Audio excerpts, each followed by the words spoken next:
You may have heard about the Quran's idea of paradise being 72 virgins, and I promise I will come back to those virgins.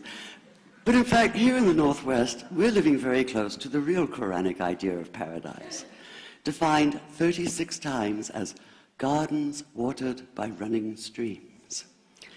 Since I live in a houseboat on the running stream of Lake Union, this makes perfect sense to me. But the thing is, how come it's news to most people?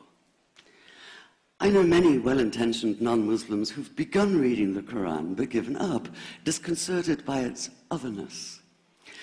The historian Thomas Carlyle considered Muhammad one of the world's greatest heroes, yet even he called the Quran as toilsome reading as I ever undertook, a wearisome, confused jumble. Part of the problem, I think, is that we imagine that the Quran can be read as we usually read a book, as though we can curl up with it on a rainy afternoon with a bowl of popcorn within reach, as though God, and the Quran is entirely in the voice of God speaking to Muhammad, were just another author on the bestseller list. Yet the fact that so few people do actually read the Quran is precisely why it's so easy to quote. That is, to misquote. Phrases and snippets taken out of context in what I call the highlighter version, which is the one favored by both Muslim fundamentalists and anti-Muslim Islamophobes. So this past spring, as I was gearing up to begin writing a biography of Muhammad, I realized I needed to read the Quran properly as I could, that is. My Arabic's reduced by now to wielding a dictionary, so I took 4 well-known translations and decided to read them side by side, verse by verse, along with a transliteration and the original 7th century Arabic. Now, I did have an advantage. My last book was about the story behind the Shia-Sunni split, and for that I'd worked closely with the earliest Islamic histories, so I knew the events to which the Quran constantly refers, its frame of reference.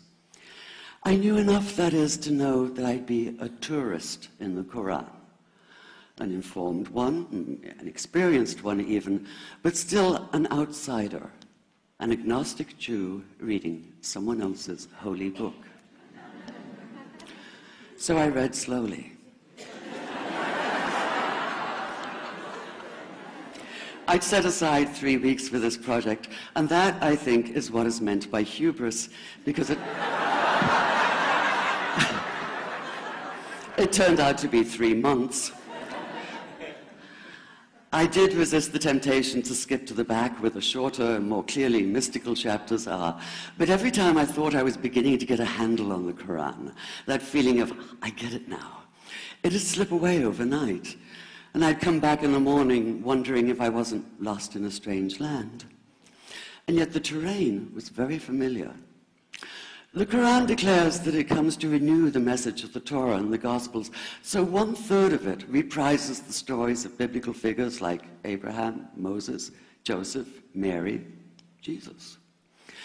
God himself was utterly familiar from his earlier manifestation as Yahweh, jealously insisting on no other gods. The presence of camels, mountains, desert wells and springs took me back to the year I spent wandering the Sinai desert. And then there was the language, the rhythmic cadence of it, reminding me of evenings spent listening to Bedouin elders recite hours-long narrative poems entirely from memory. And I began to grasp why it's said that the Quran is really the Quran, only in Arabic. Take the Fatiha, the 7-verse opening chapter that is the Lord's Prayer and the Shema Israel of Islam combined. It's just 29 words in Arabic, but anywhere from 65 to 72 in translation. And yet the more you add, the more seems to go missing. The Arabic has an incantatory, almost hypnotic quality that begs to be heard rather than read, felt more than analyzed. It wants to be chanted out loud, to sound its music in the ear and on the tongue. So the Quran in English is a kind of shadow of itself, or as Arthur Arbery called his version, an interpretation. But all is not lost in translation. As the Quran promises, patience is rewarded, and there are many surprises. A degree of environmental awareness, for instance, and of humans as mere stewards of God's creation, unmatched in the Bible. And where the Bible is addressed exclusively to men, using the second and third person masculine, the Quran includes women, talking, for instance, of believing men and believing women, honorable men and honorable women. Or take the infamous verse about killing the unbelievers. Yes, it does say that, but in a very specific context. The anticipated conquest of the sanctuary city of Mecca, where fighting was usually forbidden. And the permission comes hedged about with qualifiers. Not you must kill unbelievers in Mecca, but you are allowed to, but only after a grace period is over. And only if there's no other pact in place. And only if they try to stop you getting to the Kaaba. And only if they attack you first. And even then, God is merciful, forgiveness is supreme, and so, essentially, better if you don't. This was perhaps the biggest surprise. How flexible the Quran is, at least in minds that are not fundamentally inflexible.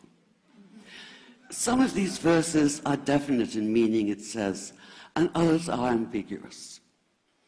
The perverse at heart will seek out the ambiguities, trying to create discord by pinning down meanings of their own. Only God knows the true meaning. The phrase, God is subtle, appears again and again. And indeed, the whole of the Quran is far more subtle than most of us have been led to believe, as in, for instance, that little matter of virgins and paradise.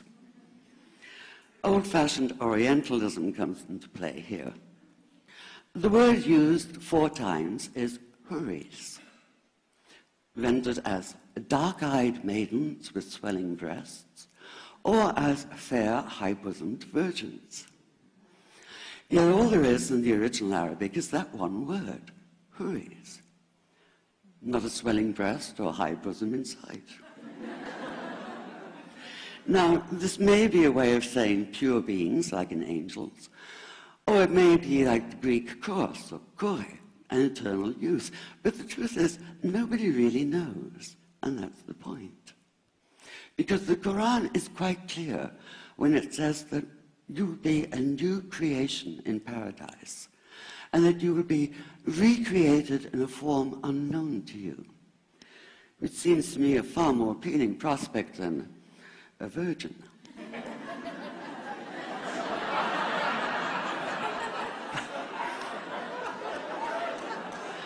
And that number 72 never appears.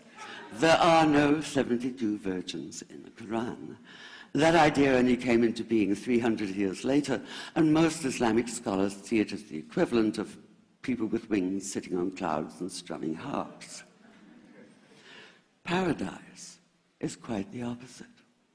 It's not virginity, it's fecundity, it's plenty, it's gardens watered by running streams.